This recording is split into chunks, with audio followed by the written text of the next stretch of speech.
আসসালামু আলাইকুম। সবাইকে নতুন একটি ভিডিওতে শুভেচ্ছা। অবশ্যই আপনারা আমার ভিডিও টাইটেল থেকে বুঝতে পারছেন আজকে ভিডিওটা আমি কি নিয়ে তৈরি করতে যাচ্ছি। তো আজকের বিষয়টি হচ্ছে আপনার স্মার্ট কার্ড পাওয়ার জন্য আপনি যে সকল কার্যক্রম সম্পন্ন করেছেন কিংবা সম্পন্ন করার পরেও আপনি যথাসময়ে আপনি নির্বাচন অফিস বা ওয়ার্ড অফিসে গিয়ে আপনি আপনার স্মার্ট কার্ডটি উত্তোলন করতে পারেন নাই, ঠিক আছে? এখন আপনার করণীয় কি বিষয়ে বন্ধুরা আজকে আমি আপনাদের সাথে বেশ কিছু তথ্য শেয়ার করব কিভাবে আপনারা এই স্মার্ট কার্ডটি পুনরায় ফিরে পাবেন সেই প্রসেসটি আমি বলে দিব।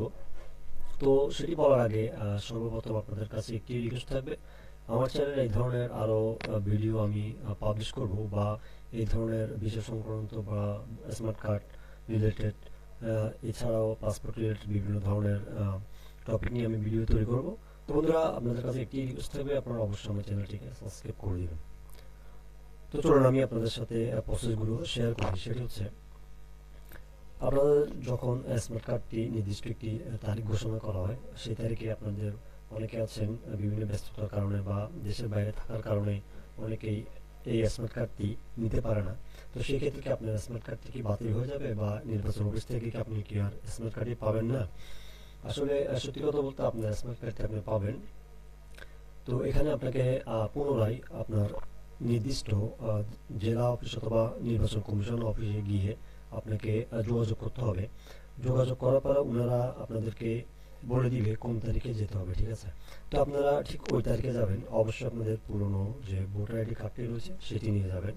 নিয়ে যাওয়ার পরে ওখানে আপনাদের কাছ থেকে পুনরায় আবার ফিঙ্গারপ্রিন্ট নেওয়া হবে এবং আপনাদের ফেস স্ক্যানিং করা হবে। এছাড়াও আরও সকল তথ্যাদি আপনাদের কাছ থেকে নেওয়া হবে।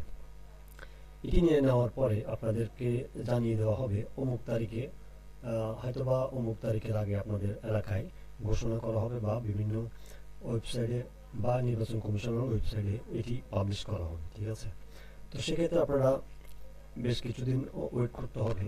আর এখানে নির্বাচন কমিশনের যে ওয়েবসাইটটি রয়েছে, বর্তমানে আমি বাংলাদেশ ইলেকশন কমিশনের যে ওয়েবসাইটটি রয়েছে, আপনারা লক্ষ্য করলে দেখতে পাবেন হাতের ডান পাশে হেল্পলাইন নামের একটি 105 নামের একটি নাম্বার রয়েছে। আপনারা চাইলে এটিতেও কল করে সরাসরি তাদের কাছ থেকে জেনে নিতে পারবেন।